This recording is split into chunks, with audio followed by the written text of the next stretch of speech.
മലയാള സിനിമയിലെ നായക സങ്കല്പങ്ങളെ തിരുത്തിക്കുറിച്ച മരണത്തിന് പോലും കീഴടക്കാനാവാതെ ആസ്വാദക മനസ്സുകളിൽ നിത്യഹരിത സൂപ്പർ താരമായി നിലകൊള്ളുന്ന സാക്ഷാൽ ജയനും മമ്മൂട്ടിയുടെ ഇതിഹാസ കഥാപാത്രമായ ചന്തുവും നേർക്കുനേർ കൊമ്പ് കോർക്കുന്ന അപൂർവ നിമിഷത്തിനാണ് ഫ്ലവേഴ്സ് ടോപ്പ് സിംഗർ സീസൺ 5 പാട്ടുമത്സരവേദി ഇന്ന് സാക്ഷ്യം വഹിക്കാൻ ഒരുങ്ങുന്നത്.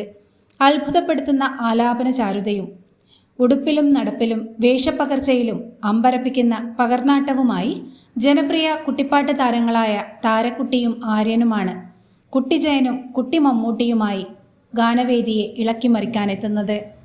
ബെൽബോട്ടം പാൻറ്റും കപ്പട മീശയുമൊക്കെയായി വന്ന് ജയൻ തിരശീലയിൽ പാടി അഭിനയിച്ച കസ്തൂരി മാൻമിഴി എന്ന ഗാനമാണ് താരക്കുട്ടി അവതരിപ്പിക്കുന്നത്. ഒരു വടക്കൻ വീരഗാഥയിലെ മമ്മൂട്ടിയുടെ ചന്തുവിൻ്റെ ഓമനത്തം തുളുമ്പുന്ന വേഷപ്പകർച്ചയുമായാണ് ആര്യൻ എത്തുന്നത്. ക്ലാസിക് കഥാപാത്രത്തിൻ്റെ വേഷപ്പകർച്ചയ്ക്കൊപ്പം ഇന്ദുലേഖ കൺതുറന്നു എന്ന ക്ലാസിക് ഗാനവും ആര്യൻ ആലാപന കളരിയിൽ അവതരിപ്പിക്കുന്നുണ്ട്. ഇതിഹാസ താരത്തെയും ഇതിഹാസ കഥാപാത്രത്തെയും രാഗവേദിയിൽ താരക്കുട്ടിയും ആര്യനും പുനരവതരിപ്പിക്കുന്നത് ഒരേ സമയം ആവേശകരവും ഹൃദയഹാരിയുമായ മുഹൂർത്തങ്ങളാണ് പാട്ടുവേദിയിൽ ഒരുക്കുന്നത്.